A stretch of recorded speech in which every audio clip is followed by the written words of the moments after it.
Hey there, vinyl lovers. Today we're diving into the nitty-gritty of setting up a non-Rega cartridge on your Rega P10 turntable, and these are steps you could do right at home. So regardless if this is your first time setting up your Rega P10 or the 50th time, I've got you covered with my favorite tools and techniques that are likely different from some of the other setup videos you've watched before. So let's jump on in and get that perfect sound out of your records. Now, first things are first, we're going to need to level our turntable. Why? Well, because an uneven turntable can mess up your sound quality, and that's something we just don't want. So first things are first, we're going to need to level that turntable, and that starts out by making sure you have a level surface. But just because you have a level surface does not mean that the platter on your turntable is also level. It's important that we go ahead and make sure that it is, because when it isn't, the stylus can't track the grooves accurately, leading to distortion and uneven wear. So what I recommend is starting by measuring the level right where your tone arm would typically hit a record. Once you have that dialed in, go ahead and check 3 points around the turntable in a triangular shape to ensure that the entire turntable and platter are level. Now this might seem tedious, but trust me, it's worth it. The level I like to use is the AT615A level from Audio-Technica. Now I found this to be accurate, it's easy to use, it's also quite durable, I like the build quality, and I think it's going to last a really long time. In fact, it has lasted me quite some time. If you don't already have a level that you like or trust, I do recommend this one, and I'll include a link of it in the video description below. Now next up, you're going to want to loosely mount your cartridge in shim if you got one. You're going to want to keep your stylus guard on at this time because we don't want to accidentally bump it or damage your stylus. It happens, right? So just keep the stylus guard at this point. Don't really get caught up of where you mount the cartridge at this current point, because we're going to adjust for the overhang and zenith here momentarily.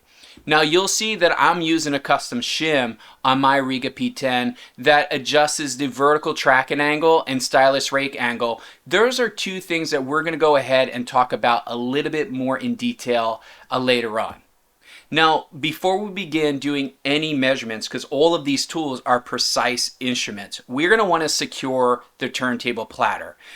With the P10, there's two options. You can use painter's tape or gaffer's tape to go ahead and tape the platter down to one of the sides, or if you have a stack of old, cards, if you will, you can go ahead and wedge the platter. It's just really important that you don't accidentally put any lift to the platter. If you put a little bit of lift to the platter, then that can throw off your measurements. So make sure that you're only just adding enough friction so the platter doesn't spin.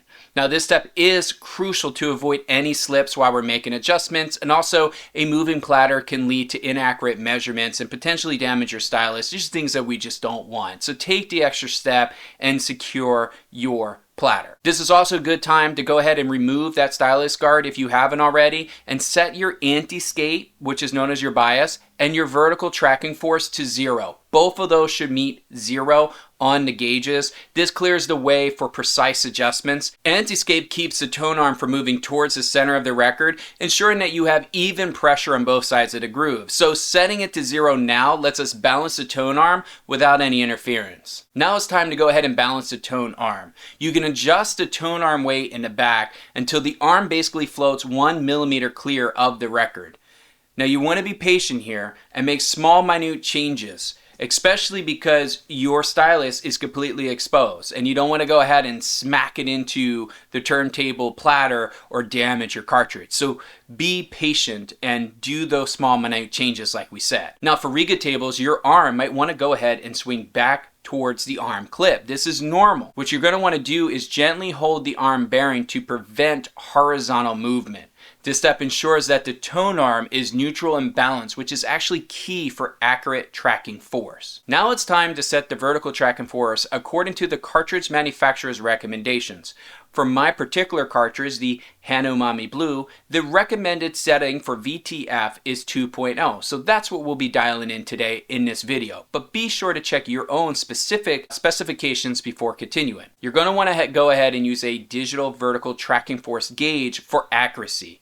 This ensures your stylus sits perfectly in the groove. Proper VTF is critical. Too light and the stylus will skip.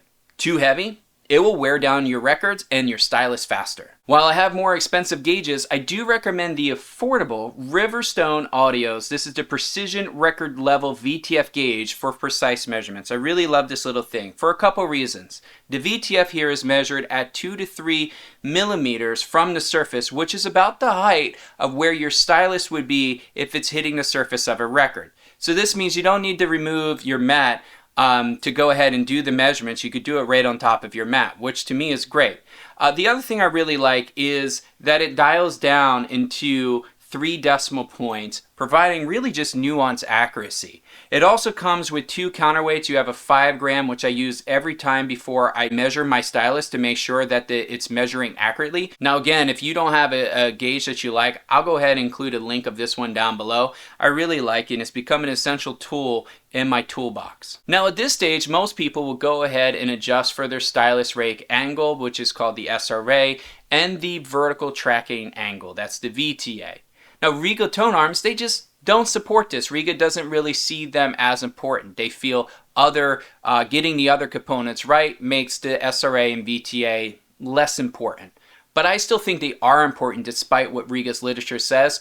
And so therefore I use a custom shim designed specifically for my Tonearm and specifically for my cartridge to get these settings just right.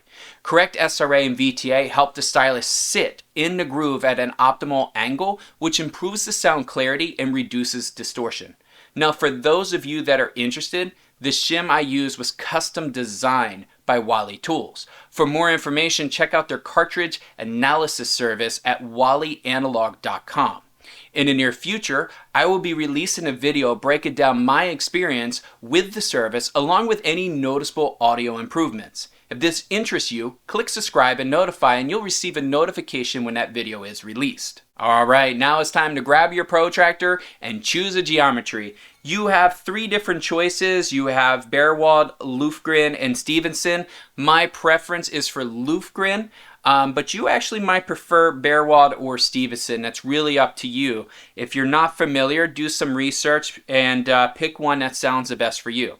Now, when you're setting this, it is important to have some sort of magnifying glass to ensure your stylus is dead on target.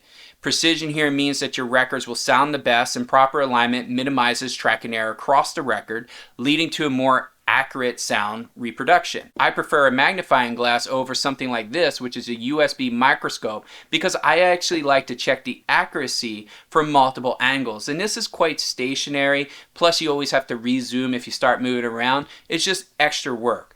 This is really helpful. It has a light, which I like. It allows me to zoom in and I can get multiple angles. If you like this, I'll also have a link for this in the description below. Now my protractor of choice is the Dr. Pfeiffer's Analog Protractor Next Generation because it does support all 3 primary geometries and it can support Tonearms from 200 millimeters all the way up to 345 from the pivot spindle. Now using this protractor, you'll start at step 1, which is adjusting for overhang.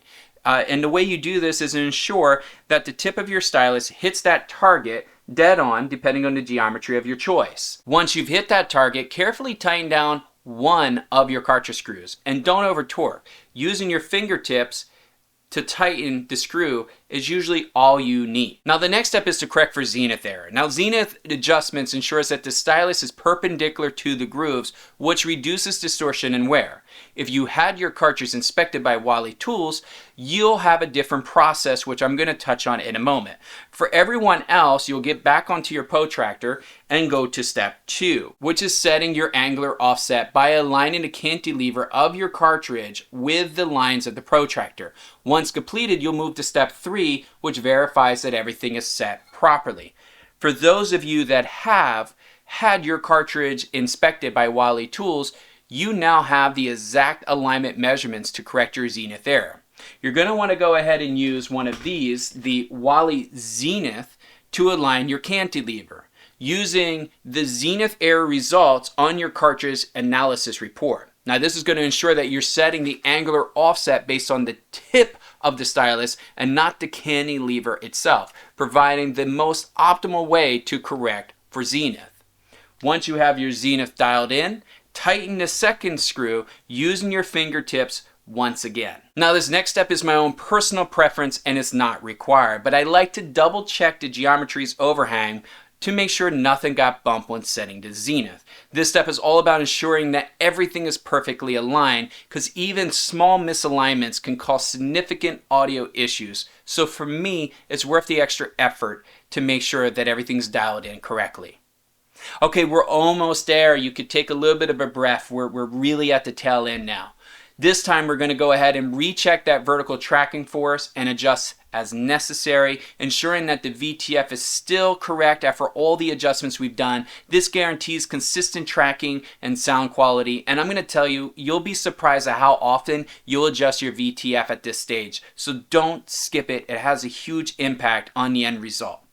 Okay, now it's time to adjust your anti-skating. Proper anti-skating ensures that the stylus maintains even pressure on both sides of the groove, preventing distortion and uneven wear.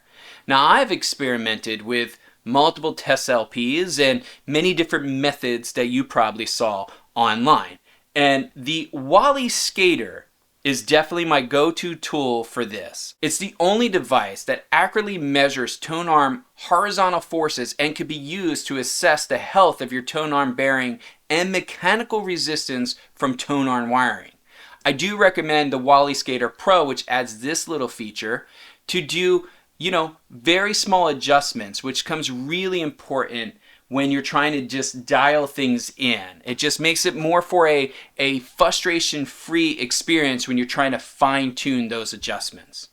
Now, if you have the Wally Skater, you're going to follow the instructions using the 9-inch tonearm guidelines. The distance between the plumb bob and the yellow string should be approaching 11% for both the outer and inner measurements.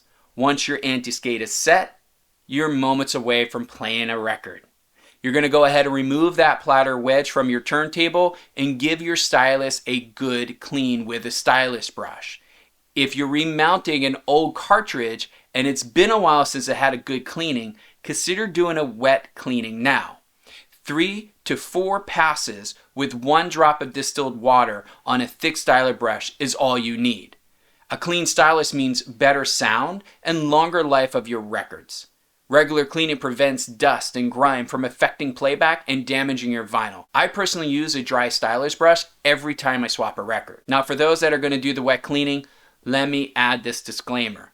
Many cartridges may tell you in their instructions they do not recommend you to wet clean your stylus. While I have never personally had an issue with any stylus I have wet cleaned, I highly recommend that you follow your manufacturer's suggested recommendations on maintaining your stylus. Okay, as we transition to the final step, this is a good time to clean your felt mat. This is a simple little step that you can do with a lint roller to remove all that dust and debris from the mat, and it just looks a lot better once you do it, quite frankly. And finally, we're going to go ahead and select a record you're familiar with, but we're not going to play it just yet. We're going to use it to ensure that the stylus clears the record properly at both the run-in and the run-out grooves. In certain cases, your tonearm lift may actually need to be adjusted. To adjust, loosen a screw using a 1.27 millimeter hex. Adjust the lift by sliding it up or down as necessary, then retighten the screw. Okay, now we could play a record. And the reason we want an album we're familiar with is because this step is all about audible confirmation. It's making sure everything sounds and looks good. No, we're not adjusting anything by ear. That's not the intent here. We're just confirming our setup. We're making sure that everything looks and sounds great. Because if something doesn't sound right, you're going to want to go back and verify your settings. More than not, if you followed each step, if you took your time, if you did everything correctly, you're going to have amazing results and have the peace of mind that your turntable is performing at its best. All right, that's it. If everything looks and sounds good, you are done. You can now make yourself a latte and go enjoy those fabulous sounding records on one of the best turntables ever produced. Just be sure to perform regular maintenance to keep your turntable in optimal condition. I like to recheck the VTF and the stylus alignment every 3 to 6 months to keep things in top shape. And don't forget to check out the tools we use. The links are in the description below. Or if you have some of your own personal favorites, be sure to share them with me in the comments below. And I'll see you on the next video.